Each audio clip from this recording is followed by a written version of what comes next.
Imaginez travailler en silence, invisible aux yeux de tous. Imaginez nettoyer les sols d'une entreprise en entendant des rires et des humiliations. Maintenant, imaginez cette même personne, des années plus tard, assise dans le fauteuil de PDG de cette entreprise. Impossible? Marie a prouvé le contraire. Aujourd'hui, je vais vous raconter l'histoire la plus inspirante que vous entendrez cette année.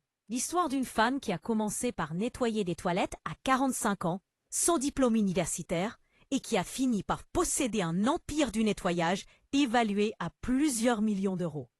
Mais le chemin jusqu'ici va vous briser le cœur avant de le reconstruire.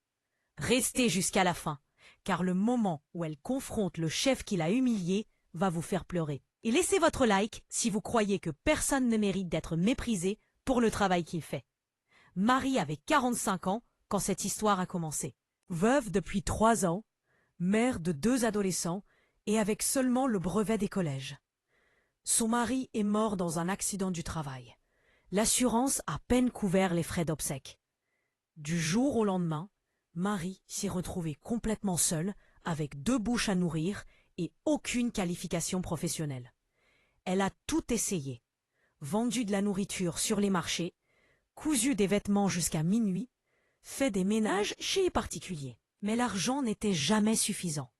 Les factures s'accumulaient. Le frigo restait vide. Ses enfants, Luc, 16 ans, et Anne, 14 ans, ont commencé à aller à l'école sans avoir mangé correctement.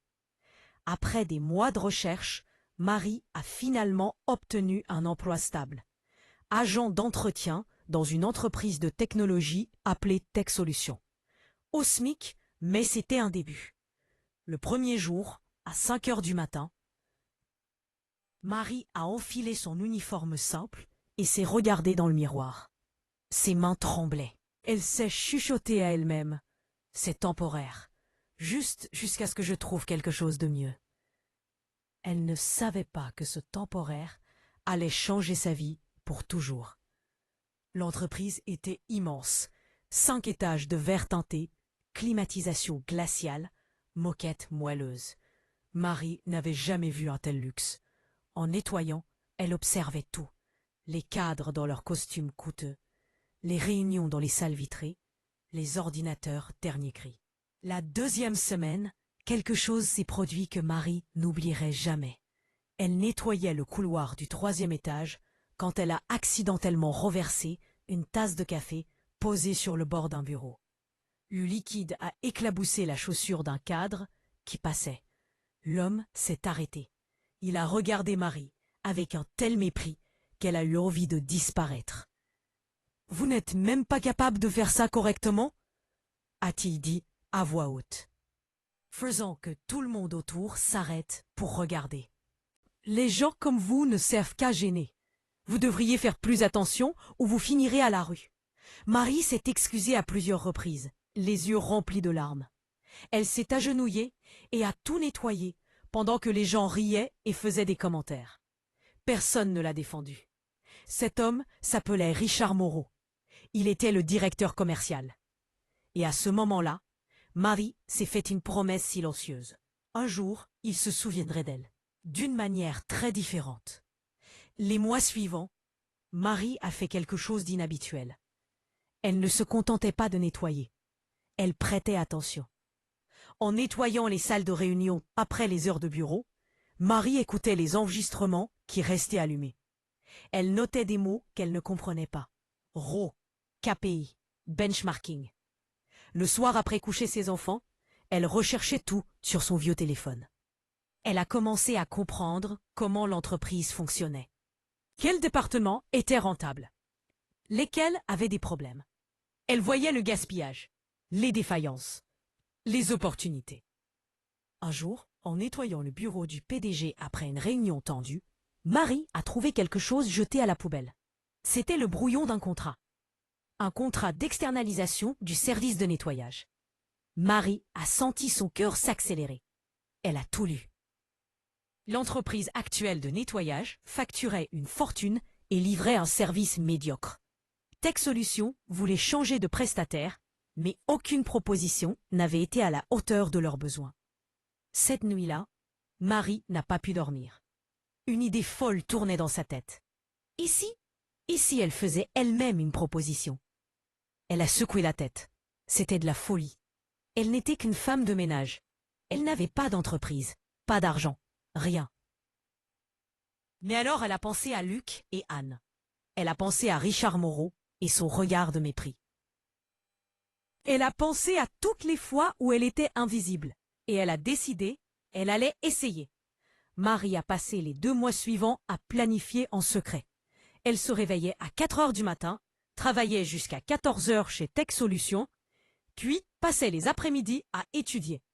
Elle est allée dans des librairies d'occasion et a acheté des livres sur la gestion, l'entrepreneuriat, le management. Elle a appris toute seule sur YouTube comment faire un business plan. Une nuit, Luc l'a trouvée dans le salon à 2 heures du matin, entourée de papiers. « Maman, qu'est-ce que tu fais ?» a-t-il demandé, inquiète.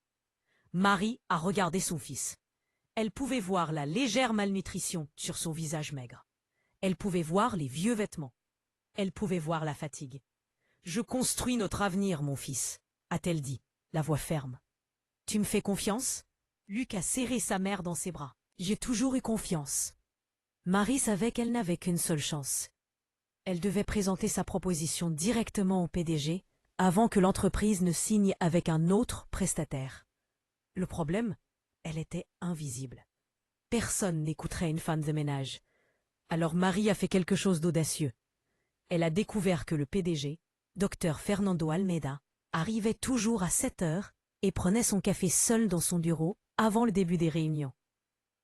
Un lundi, Marie est entrée dans son bureau avec son chariot de ménage et avec un dossier contenant sa proposition complète. « Excusez-moi, docteur Almeida, » a-t-elle dit, le cœur battant si fort qu'elle pensait qu'il pouvait l'entendre. « Je sais que c'est irrégulier, mais j'ai besoin de 5 minutes de votre temps. » Fernando a levé les yeux, surpris. « Vous êtes partie de l'équipe de ménage, n'est-ce pas? Qu'est-ce que… » « J'ai une solution au problème d'externalisation auquel vous êtes confronté. Une solution qui permettra d'économiser 40% des coûts actuels et d'augmenter la qualité du service. » Le PDG l'a regardée comme si elle avait 2 têtes. Mais quelque chose dans la fermeté de la voix de Marie l'a fait s'arrêter. « Vous avez 3 minutes, » a-t-il dit. Marie a ouvert son dossier et a présenté un business plan sur lequel elle avait travaillé pendant 60 jours. Elle n'avait pas d'expérience formelle, mais elle avait quelque chose de plus précieux. Elle connaissait chaque recoin de cette entreprise, chaque défaillance, chaque besoin. Elle a proposé de créer une entreprise de nettoyage spécialisée dans la technologie. Des employés formés pour les environnements sensibles, des produits durables, des horaires flexibles et le prix 40% inférieur à l'actuel.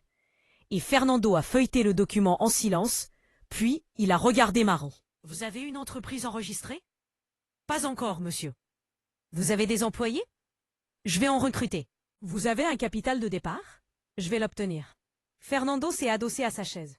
Il a vu quelque chose dans les yeux de Marie. La faim, la détermination. La même chose qu'il avait vue en lui-même 30 ans plus tôt, quand il avait démarré dans le garage de ses parents. « Pourquoi vous ?» a-t-il demandé. Marie a respiré profondément. « Parce que personne dans cette entreprise ne sait ce qui doit vraiment être fait mieux que moi. Parce que je vois ce que les autres ignorent. Et parce que j'ai besoin de prouver que je suis plus que ce que les gens pensent que je suis. » Fernando a fait une proposition. Il donnerait à Marie un contrat d'essai de 3 mois. Si elle parvenait à créer l'entreprise, à recruter des employés et à fournir le service promis, le contrat serait renouvelé pour 3 ans. Mais il y avait une condition. Marie devrait démissionner immédiatement, sans filet de sécurité. Tout ou rien. Marie a pensé à Luc et Anne. Elle a pensé au frigo vide. Elle a pensé au loyer en retard. Elle misait toute la sécurité qu'elle avait sur elle-même. « J'accepte, » a-t-elle dit, tendant la main. Les 45 jours suivants ont été les plus difficiles de la vie de Marie. Elle a utilisé toute son indemnité de licenciement et ses économies pour créer l'entreprise. Excellence Nettoyage. Elle a enregistré la SARL toute seule, en apprenant tout sur Internet. Elle avait besoin d'employés, mais n'avait pas d'argent pour des salaires élevés. Alors, elle a fait quelque chose de différent. Elle est allée dans les quartiers voisins et a recruté d'autres femmes comme elle, des mères célibataires, des veuves, des femmes qui avaient besoin d'une chance. Je ne peux pas promettre que ce sera facile, a-t-elle dit au groupe de 12 femmes qu'elle a réunies. Mais je promets que nous serons traités avec respect, que nous aurons des opportunités de grandir. Que personne ici ne sera invisible. Marie a personnellement formé chaque employé. Elle a acheté des uniformes dignes, pas ces trucs bon marché et embarrassants. Elle a choisi des produits de qualité. Elle a créé un système de qualité qu'elle inspectait elle-même tous les jours. Elle dormait 4 heures par nuit. Elle a perdu 8 kilos. Elle avait des cernes profonds, mais ses yeux brillaient de quelque chose qu'il n'avait jamais eu auparavant. Un but. Le premier jour du contrat, Marie est arrivée chez Tech Solutions à 6 heures du matin. Cette fois, non pas comme femme de ménage, comme patronne de l'entreprise sous contrat. Elle était nerveuse. Tout pouvait mal tourner. Une erreur et elle perdrait tout. Mais quelque chose de magique s'est produit. Ses employés, motivés et bien formés, ont travaillé avec un dévouement que l'entreprise n'avait jamais vu. Les bureaux n'avaient jamais été aussi propres. Les employés ont commencé à remarquer la différence. La 3e semaine, Marie inspectait le travail au 3e étage quand elle a entendu une voix familière. « Vous » Richard Moreau se tenait dans le couloir, bouche bée. « Vous êtes la patronne de la nouvelle entreprise de nettoyage ?» Marie s'est retournée lentement. Elle était habillée professionnellement maintenant. Posture droite, regard confiant. « Oui, Marie Silva, PDG d'Excellence Nettoyage. »« Ravi de vous revoir, monsieur Moreau. » Richard est devenu rouge. « Mais vous travailliez ici ?»« Oui. Et vous avez dit que les gens comme moi ne servaient qu'à gêner, que je devrais faire plus attention ou que je finirais à la rue. » Le couloir est devenu silencieux. Plusieurs personnes se sont arrêtées pour regarder. « Je ne voulais pas dire, » a-t-il balbutié. Marie s'est approchée, non pas avec colère, avec dignité. « Vous m'avez appris une leçon précieuse ce jour-là, monsieur Moreau. Vous m'avez appris que personne ne peut nous faire sentir inférieurs sans notre permission. Alors, merci. » Elle a tendu la main. Richard, embarrassé et impressionné, l'a serrée. « Votre contrat est excellent, » a-t-il admis à voix basse.